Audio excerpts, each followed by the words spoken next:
오늘 말씀의 제목 우리 함께 나눠보십니다. 시작. 할렐루야. 채우는 인생을 채워주시는 인생으로 바꾸는 예수님. 채우는 인생은 내 노력으로 사는 삶이라면 채워주시는 인생은 주님이 도와주셔서 할렐루야 이루는 복된 삶인 줄 믿습니다. 이 세상의 삶은 내가 이루어 살 수는 있습니다. 그러나 영원한 천국에 들어가는 구원의 길은 예수님이 주시지 않고서는 절대 이룰 수 없습니다. 그 복된 삶을 누리는 저와 우리 성도님 교회가 되시길 주님의 이름으로 축원합니다. 오늘 말씀은 마태복음 예수님이 처음 세례 요한에게 세례를 받으시러 갈릴리에 내려가신 첫 번째 시간부터 시작해서 오늘 설교가 15번째 이어지는 설교입니다. 예수님이 세례를 받으실 때 그 세례의 모습, 그리고 오늘 이제 제자들을 전도하도록 나가게 파송하는 이러한 일련의 과정 속에서 보면 한 과정 한 과정이 굉장히 빈틈없이 아주 정확하게 짜여졌다고 하는 이 사실에 굉장히 놀랄 수밖에 없습니다. 한 부분적인 모습으로 보면 이해가 안 되지만 입체적으로 보면 이 말씀이 얼마나 정교하게, 비록 마태 기자를 통해서 쓰게 하셨지만 성경의 기술자는 성령이시고 하나님이신 것을 인정하지 않을 수밖에 없는 아주 정교하고 정확하게 짜여져 있는데, 대충 그 구절을 보면 이렇게 되어 있습니다. 처음에 예수님이 세례를 받으시고 그 다음에 두 번째로는 세 가지 시험을 통해서 완벽한 제물인 것을 증명하시고, 그리고 산상수훈의 말씀이 빠졌죠. 그리고 나서 산에서 내려오신 그 다음부터 시작해서 나병 환자를 시작해서 계속해서 천국 복음을 증거하면서 환자들을 고치시고 역사하시는 가운데에 이제 제자들을 파송하는 그러한 단계까지 이르게 됩니다. 그런 가운데에서 이제 오늘 말씀 이후에서는 계속해서 예수님 비유를 통해서 천국을 말씀해 주시고, 마지막 예수님이 십자가에서 다 이루신 다음 부활하시고 승천하시면서 마지막 말씀하신 것이 뭐냐 하면 땅끝까지 이르러 내 증인이 되라 라고 말씀하시면서, 그러면서 약속하신 성령을 보내주시고 사도행전의 역사가 이루어지지요.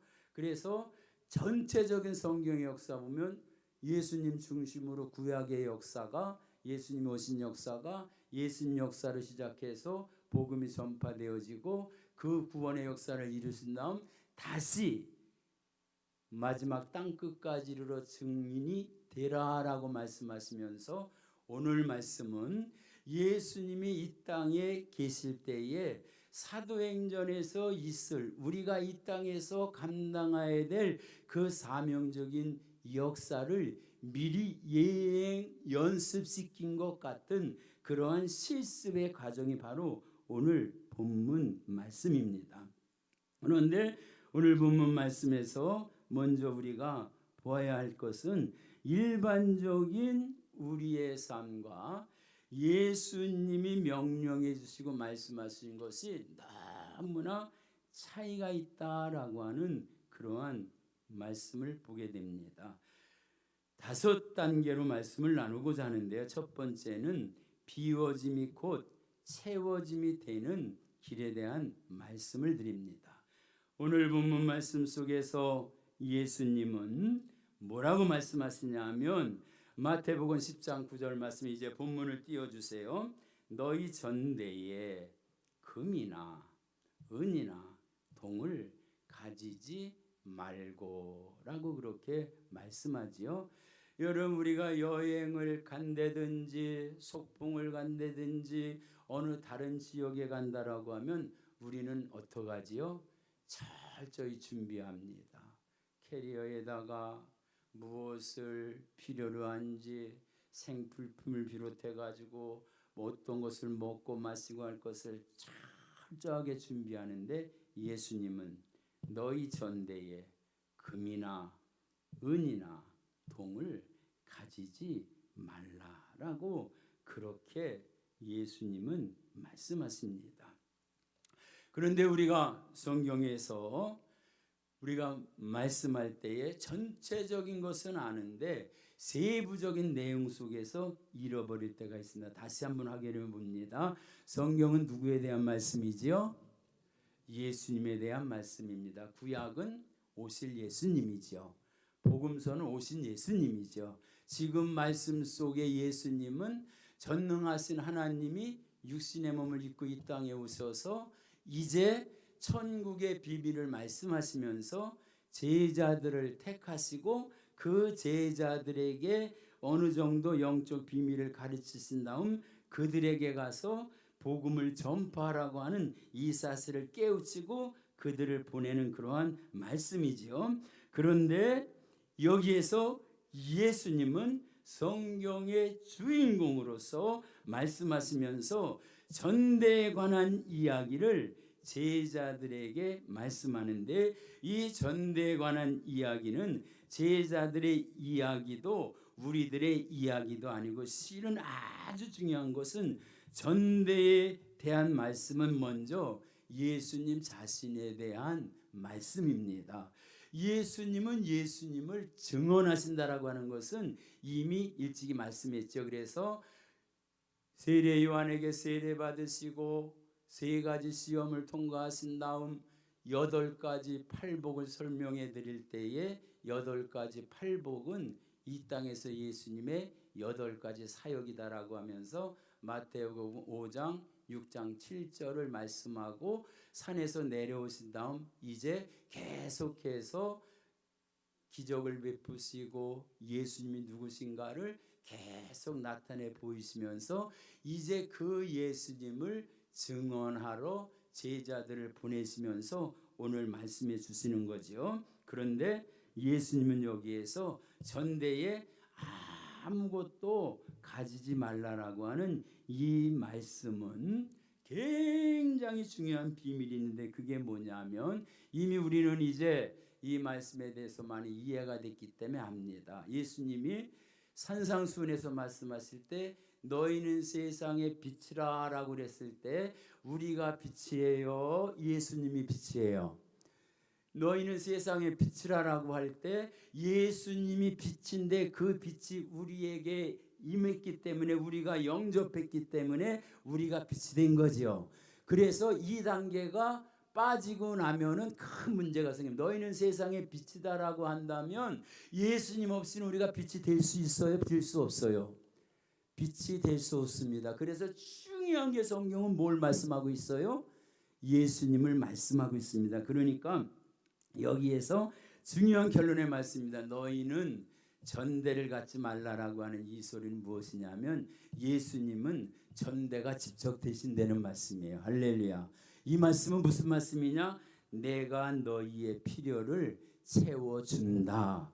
내가 전대가 되어진다. 할렐루야. 그래서 예수님이 이 땅에 오실 때 창조주 하나님이 인간의 몸을 입고 이 땅에 오실 때 우리 인간의 모습은 전능하신 하나님이 입장에서 볼 때 우리는 아무것도 아니에요. 단지 한 움큼의 흙밖에는 되지 않습니다. 그런데 그 진흙이 뭉쳐져서 하나님의 영 후하고 하나님의 영이 들어왔기 때문에 우리는 존귀한 자가 됩니다. 할렐루야. 아멘이요. 하나님의 영이 없는 인간의 모습은 아무것도 아닙니다. 그래서 예수님이 누구신지를 보여주는 결정적인 증거의 모습이 바로 오늘 본문의 말씀입니다. 그래서 제자들은 전도 여행을 가려다가 보면 채워야 될 것이 많이 있지요. 준비한 것이 많이 있죠. 그러나 예수님은 어떠한 상황에서도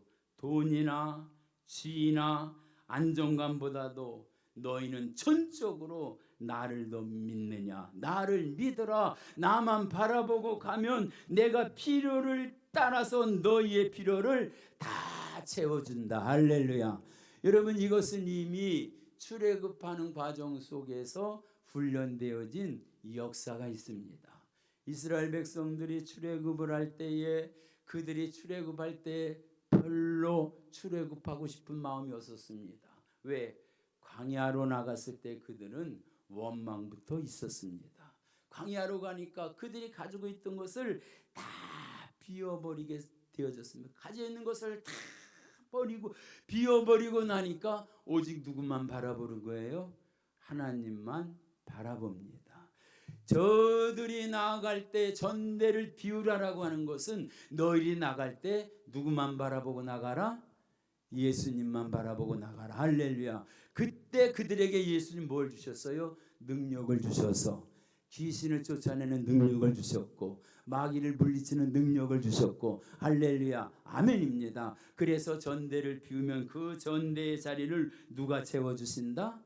예수님이 채워주신다. 그래서 광야로 나갔을 때 그들은 짐승도 다 죽게 되어지고 아무것도 없는 상태에서 먹을 것이 없을 때 하늘에 만나를 내려주셔서, 할렐루야, 그들은 만나를 가지고 광야에서 계속해서 먹고 가나안에 이를 때까지 그 만나로 먹여주십니다. 물이 없으면 반석을 쳐서 샘물 나게 하시는데 그 반석이, 사도 바울은 누구라고 그랬어요? 반석이 곧 생수가 예수 그리스도다. 할렐루야. 그리고 가나안 땅에 들어가서 첫 열매를 거뒀을 때에 만나는 그치게 됩니다. 그래서 오늘 본문 말씀 속에 이 영적 깊이를 우리가 알아야 되는데요, 예수님을 깊이 알아가게 되면 하늘의 주인이신 분이 우리의 필요를 채워주셔서 기꺼이 전대의 금, 은, 동을 채우지 않아도 우리 주님은 우리의 필요함을 채워주셔서 그때그때 여호와 이레의 축복을 경험하게 하셔서 전대에 든 그 귀한 것으로 만족하는 것이 아니라 주님으로 만족하고 주님의 역사를 경험하면서 주님이 우리의 필요를 채우시는, 우리의 사정과 처지와 형편을 하시는 얼마나 세밀하게 우리와 함께 하심을 깨닫게 해주시기 위해서, 할렐루야. 그래서 그들에게 천국 복음을 전하는 그러한 가운데 첫 번째 그들의 행해야 할 명령 중에 하나가 전대를 비우는 행위입니다. 바로 이것은 무엇이냐?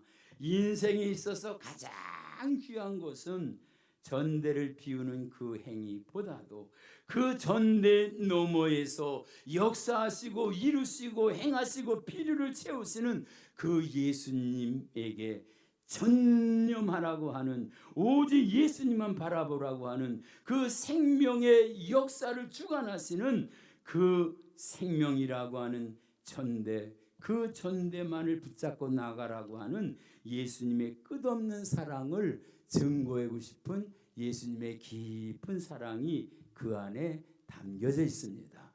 사랑하는 성도 여러분, 외부로 주는 조건이 아니라 주님의 이 사랑을 경험할 수 있는 저와 우리 성도님 교회가 되시기를 주님의 이름으로 축원합니다. 그래서 이 말씀은, 예수님은 우리의 시선이 전대에 가 있는 동안에 한결같이 우리 곁에 서서 너는 내가 필요하다고, 너는 내가 필요하다고, 전대가 있으면 된다라고 하는 것이 아니라 전대가 없어도 나는 주님만 있으면 됩니다. 주님이 나의 필요를 채워주십니다. 바로 전대를 비우라고 하는 주님의 말씀은 우리가 무엇을 믿고 살아가느냐라고 하는 말씀입니다. 여러분, 전대를 믿고 살아가시겠습니까? 예수님을 믿고 살아가시겠습니까? 오늘 우리의 고백은 예수님을 믿습니다라고 하는 이 고백이 저와 우리 성도님의 고백 되시기를 주님의 이름으로 축원합니다.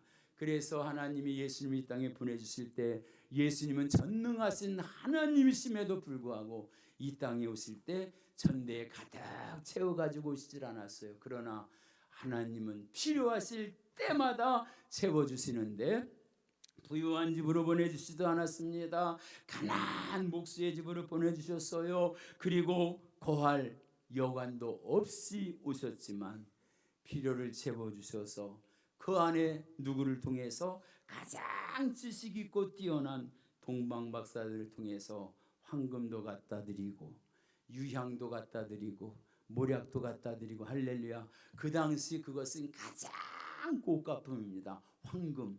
지금도 비싸지요. 금. 세상에 요즘 금이 얼마나 비싼지 저 깜짝 놀랐어요. 제가 개척할 때는 금 한 돈이 5만 원 정도 됐습니다. 4만 5천 원, 5만 원 정도 했어요. 그래서 아이들 100일이나 돌이나 이때는 꼭 돌반지를 가져갔는데 지금은요 부담돼서 못 가져가요. 지금 교회 형편인데도요 금 한 돈에 75만 원? 많은 게 75만 원이에요. 세상에 그렇게 됐대요. 그래서 제가 심각하게 하나님 앞에 기도해서 하나님 금값이 왜 이렇게 비싸요? 저희 어렸을 때는 금값이 비싸면 전쟁이 일어나기 때문에 금값 비싸다 어른들이 그런 말씀 많이 했는데 그랬더니 주님이 뭐라 그러셨냐면요. 하늘나라가 가깝기 때문에 금값을 비싸게 만드셨대요. 왜? 하늘나라는 도로 포장이다. 금으로 돼 있기 때문에. 할렐루야. 그때 하늘나라에 가서 밥을 딱 받는 순간에 금이 한 돈에 4만 5천 원 때보다 금이 한 돈에 1,000만 원씩 할 때 하늘나라의 땅을 밟는 순간에 다 금으로 된 걸 보면 성도들이 할렐루야. 여러분 금보다 더 귀한 게 우리 예수님이신 줄 믿습니다. 아멘이요. 오늘 그것을 말씀해 주고 계신 거예요. 전대를 바라보지 말고 나를 바라봐라. 할렐루야. 아멘이에요. 주님 저는 전대보다 주님이 더 필요합니다. 아멘입니다. 영원한 생명과 구원의 감격은 재물로서 얻어지는 게 아니에요. 은근 돈으로 얻어지는 게 아니라 영원한 생명과 구원의 감격은 오직 예수님으로 얻어지는 줄 믿습니다. 이 세상 어떠한 재물로도 얻을 수 없는 귀한 것 오직 예수님으로 주어지는 줄 믿습니다. 아멘이에요. 그런데 비워짐이 곧 채워짐이 되어지는 그 영적 비밀을 다 말씀드릴 수 없지만요. 예수님은 우리에게 십자가에서 다 이루어진 영적 비밀을 가지고 이제 복음을 전하면서 그들을 전하는데요. 그런데 예수님은 뭐라고 말씀하셨냐 하면 10절 말씀 우리 한번 봅니다. 10절 말씀 여행을 위하여 배낭이나 두보롯이나 신이나 지팡이를 가지지 말라. 이는 일꾼이 자기의 먹는 것을 받는 것이 마땅합니다 라고 하면서 일꾼이 먹는 것이 마땅하다. 일꾼이 일할 때 주님은 그 일할 것을 다 채워주신다 하면서 그들이 가면서 절대 줄이지 않도록 주님은 그들의 필요를 다 채워주심을 미리 말씀하시고 그들을 안전하게 보낼 수 있도록 주님이 그렇게 역사해 주시는데요. 그런데 더 중요한 것은 이 11절 말씀입니다. 어떤 성이나 마을에 들어가든지 그 중에 합당한 자를 찾아내어 너희가 떠나기까지 거기서 머물라. 이 말씀은 뭐냐면 너희가 어떤 성 어떤 마을 너희가 지명한 것이 아니라 내가 가게 한 그 성 그 마을에 가면 그 중에 합당한 자가 있다. 내가 합당한 자를 거기에 준비한다. 그 합당한 자를 만나면 그들은 천국 복음을 받아들일 것이고 내가 주는 내 영을 받아들일 것이고 그들을 통해서 너희의 필요한 것을 다 공급하도록 내가 그렇게 역사할 것이다. 할렐루야. 그래서 바울과 그리고 바나바가 1차 전도 여행을 떠날 때 그들이 가는 데마다 복음이 외쳐질 때마다 많은 사람들이 복음을 받아들이고 기쁘게 받아들이는데 처음에는 유대인들의 핍박을 통해서 도저히 복음을 전하지 못해서 이방인에게로 갈 때 그때 성경에서 하신 그러한 말씀 중에 이러한 말씀이 있습니다. 그게 뭐냐 하면 1차 여행 가운데에 밤빌리아를 지나고 버가를 지나고 그리고 그들이 비시디아 안디옥에 이르러서 해당해서 복음을 전합니다. 사도행전 13장 46절 한번 비춰줘 보세요. 사도행전 13장 46절입니다. 바울과 바나바가 담대히 말하여 이르되 하나님의 말씀을 마땅히 먼저 너희에게 전할 것이로되 너희가 그것을 버리고 영생을 얻기에 합당하지 않은 자로 자처하기로 우리가 이방인에게로 향하노라. 영생을 얻기에 합당하지 않은 자, 비록 유대인이라 할지라도 영생을 얻기에 합당하지 않은 자에게서는 복음이 전해지지 아니하고, 그리고 그 복음을 받아들이기에 합당한 자는 비록 이방인이라 할지라도 그리로 가게 하시는 것이 주님의 뜻입니다. 그래서 47절에 보면 주께서 이같이 우리에게 명하시되 내가 너를 이방의 빛으로 삼아 너로 땅끝까지 구원하게 하리라 하셨느니라. 이렇게 주님이 유대인 아니라 이방인이라 할지라도, 유대인들에게는 버림받은 것 같은 그러한 자들이라 할지라도 합당한 자로 여김받은 그들은 어떻게 역사하셨어요? 48절에 보니까 이방인들이 듣고 기뻐하여 하나님의 말씀을 찬송하며 영생을 주기로 작정된 자는 다 믿더라. 할렐루야. 간절히 기도하고 간절히 바랍니다. 오늘 이 자리에 계신 저와 우리 성도님들은 다 영생을 주시기로 작정한 자들이신 줄 믿습니다. 우리 만족기를 통해서 영생을 주시기로 작정된 합당한 자가 다 되어지시기를 주님의 이름으로 축원합니다. 영생을 얻기에 합당한 자 되시기를 주님의 이름으로 축원합니다. 그런데 그 다음에 보면요, 끔찍한 말씀이 소개되어져 있습니다. 그 말씀이 무슨 말씀이냐 하면 예수님께서 그들에게 말씀하십니다. 그 말씀이 무엇이냐면 너희가 어느 마을에 들어가면 그 마을에 들어가고 그 집에 가면 먼저 그 집에 가서 평안함을 그들에게 전하라.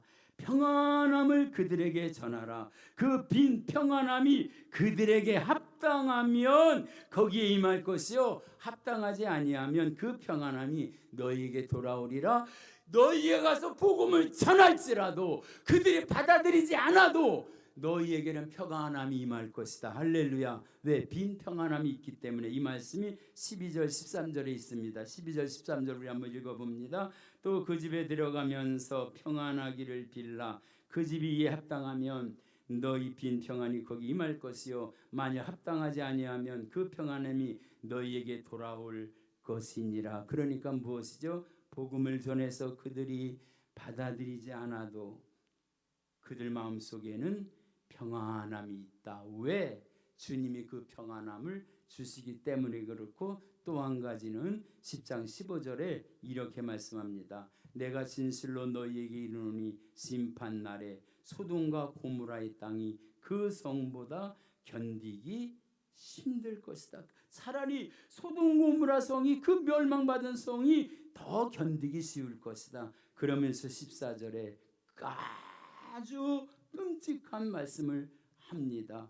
누구든지 너희를 영접하지 아니하고 너희 말을 듣지 아니하거든 그 집이나 성에서 나가 너희 발에 먼지를 떨어버리라. 먼지를 떨어버리면 그 떨어버린 그곳은 어떻게 되느냐? 소돔 고모라보다 더 끔찍한 역사가 그들에게 있을 것이다 라고 그렇게 말씀하는데, 여러분 이 말씀이 사도행전 바울과 그리고 바나바가 가서 복음을 전하는데 그 피시디아 안디옥에서 똑같은 그러한 역사가 일어납니다. 다시 사도행전 13장 47절에 가니까는요, 주께서 이같이 우리에게 명하시되 내가 너희를 이방의 빛으로 삼아 너로 땅끝까지 구원을 하리라 하셨느니라. 그래서 가서 외쳤더니 이방인들이 듣고 기뻐하며 하나님의 말씀을 찬송하며 영생을 주기로 작정된 자들은 다 믿고 돌아옵니다. 그래서 주의 말씀이 그 주위에 번져나가고 퍼지고 또 퍼집니다. 그런데 복음 전하는 데는 좋은 일만 있는 것이 결코 아닙니다. 50절 말씀에 보니까 이에 유대인들이 경건한 귀부인들과 신의 유력자들을 선동하여 바울과 바나바를 박해하여 그 지역에서 쫓아내니, 어떤 곳에서는 바울을 얼마나 두들겨 팼는지 죽은 줄 알고 갖다 버린 적도 있었어요. 그러면 탄식하고 원통하고 불만을 토로해야 되잖아요. 두 사람이 그들을 향하여 발에 티끌을 떨어버리고 이고니온으로 가거늘, 유력자들을 동원해서 선동해서 복음을 전하지 못하도록 영생을 얻기로 작정한 자들은 다 예수님을 영접하고 구원받았는데, 선동되어져서 폭행을 하고 학대를 하고 박해를 했던 그들 때문에 쫓겨나서 복음을 전하지 못한 때는 발의 먼지를 털어버리고 이고니온으로 갔는데, 13장 52절 우리 다 같이 함께 보면 13장 52절입니다. 다 같이 시작.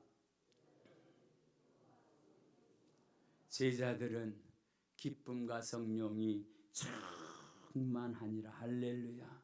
여러분, 종교적으로 완벽해 보이지만 예수님을 거부했던 바리새인들, 그 바리새인들은 죄인 취급을 받았지만 복음을 받아들였던 세리와 장로들은 그들은 구원을 확실히 받았습니다. 제자들을 거부했던 그들은 제자들을 거부한 것이 아니라 예수님을 거부한 것이 되어졌고, 하나님의 영이 있는 사람들은 성령의 도우심으로 마음이 열려지고 구원받기에 합당한 자로 여기고 주님을 영접하고 그들은 다 천국 백성이 되어집니다. 반대로 그 복음을 거부하고 하나님과 상관없이 살아가는 그들은 결국 먼지처럼 떨어버리게 되는데, 이 먼지의 실체가 뭐지요? 원래 우리 인간의 본래의 모습은 흙으로 지원받았습니다. 하나님의 숨결이 없으면, 하나님의 영이 아니면, 복음을 받아들이지 아니하면, 하나님의 영이 없이 하나님의 자녀가 되지 아니하면, 우리의 영혼이 없으면 우리는 떨어버릴 먼지밖에 되지 않습니다. 그런데 우리는 주님의 영을 받아들였기 때문에, 예수님의 영으로 우리는 거듭났기 때문에 심판이 두렵게 들리는 것이 아니라 복음을 받아들이는 것이 영원한 구원의 길임을 알고 강하게 알리는 사랑의 말씀을 우리가 받아들이고, 이 복음으로 말미암아 어떠한 환경 속에서도 예수는 그리스도라고 증거하면서, 때로는 핍박과 박해 속에서도 이 복음을 증거하면서 주님 모시는 날까지 이 사명을 잘 감당하는 저와 우리 성도님 교회가 되시기를 주님의 이름으로 축원합니다. 이 역사는 계속해서 되어집니다. 예수님 오시기 전에 세례 요한이 회개하라 천국이 가까웠다 말씀하시고, 예수님이 천국을 그렇게 증거해 주시고 말씀하시면서 제자들을 통해서 초대교회 사도 행전을 통해서 그렇게 말씀하신 그 역사는 대한민국을 통해서 선교사를 통해서 그 복음의 역사가 지금까지 이어지고, 앞으로 주님 오실 날이 가까운 이때에, 말세의 지말에 증거가 많은 이때에 저와 우리 성도님을 통해서, 저는 다른 욕심 없습니다. 큰 욕심 없습니다. 단 한 가지, 만족교회를 통해서 구원받기에 합당한 영혼들은 한 분 빠짐없이 다 구원받는 역사 있으면 됩니다. 할렐루야. 오늘 이 시간 주님 앞에 그렇게 기도하기를 원합니다. 구원받기에 합당한 자, 만족교를 통해서 구원받은 그 합당한 자의 한 사람이 내가 되게 하여 주시옵소서. 이 복음을 심써 증거하며 우리 만족교를 통해서 구원하고자 하는 영혼들을 한 영혼도 빠짐없이 다 주의 은혜로 인도해낼 수 있도록 주여 우리에게도 주의 영을 충만히 부어 주시옵소서.